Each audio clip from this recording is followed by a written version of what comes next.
안녕하세요. 4월 19일 수요일 큐티입니다. 안식을 보존하는 방식.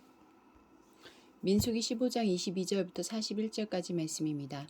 너희가 그릇 범죄하여 여호와가 모세에게 말씀하신 이 모든 명령을 지키지 못하되 곧 여호와께서 모세를 통하여 너희에게 명령한 모든 것을 여호와께서 명령한 날 이후부터 너희 대대에 지키지 못하여 회중이 부지 중에 범죄하였거든 온 회중은 수송아지 한 마리를 여호와께 향기로운 화제로 드리고 규례대로 소제와 전제를 드리고 순념소 한 마리를 속죄제로 드릴 것이라.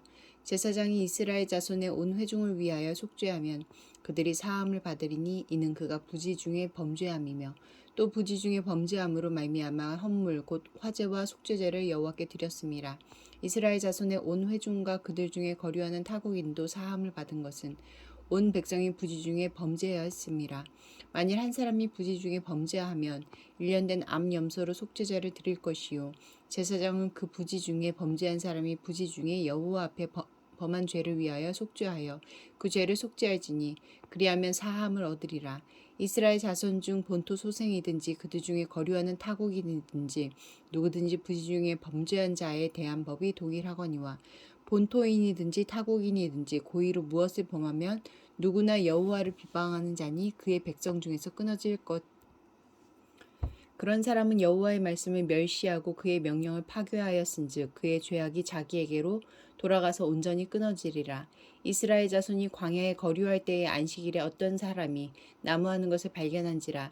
그 나무하는 자를 발견한 자들이 그를 모세와 아론의 온 회중 앞으로 끌어왔으나 어떻게 처치하는지 지시하심을 받지 못한 고로 거두었더니 여호와께서 모세에게 이르시되 그 사람을 반드시 죽일지니 온 회중이 진영 밖에서 돌로 그를 칠지니라.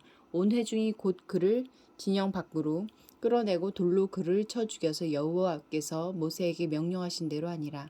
여호와께서 모세에게 말씀하여 이르시되 이스라엘 자손에게 명령하여 대대로 그들의 옷단 귀에 술을 만들고 청색끈을 그 귀에 술에 더하라.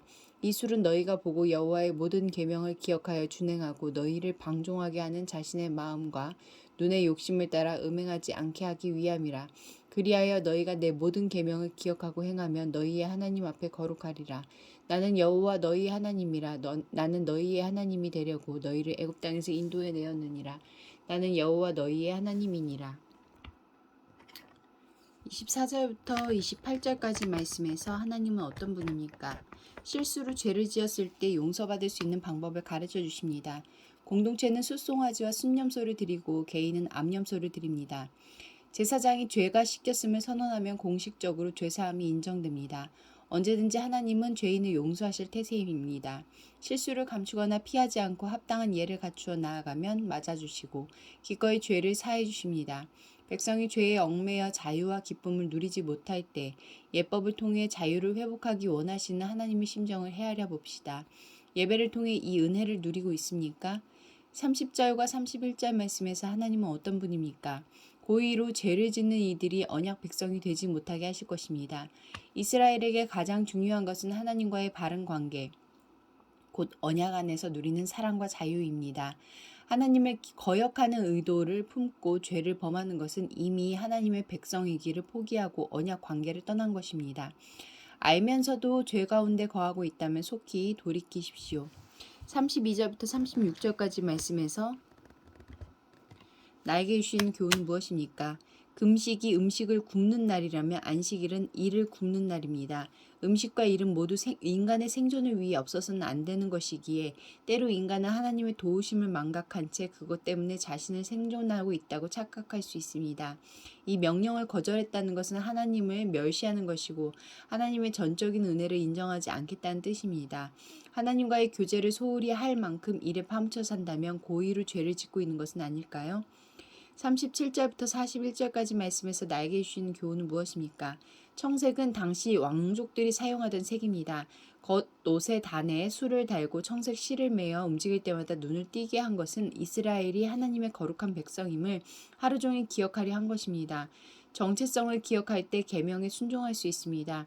날마다 말씀을 보고 묵상하고 준행하여 거룩한 내면으로 단장하고 있습니까? 내 가치관과 삶의 방식은 음란하고 탐욕스러운 세상과 눈에 띄게 다릅니까? 기도하시겠습니다. 공동체를 위해서는 안식을 주시는 하나님의 뜻을 헤아리고 안식 가운데 하나님을 더욱 알게 하소서. 열방을 위해서는 이스라엘과 팔레스타인이 정치적 갈등을 극복하고 평화와 안정을 찾아가도록, 또 이스라엘이 총선 이후 긴장 관계를 해소할 적절한 조치가 취해지도록 함께 기도하시겠습니다.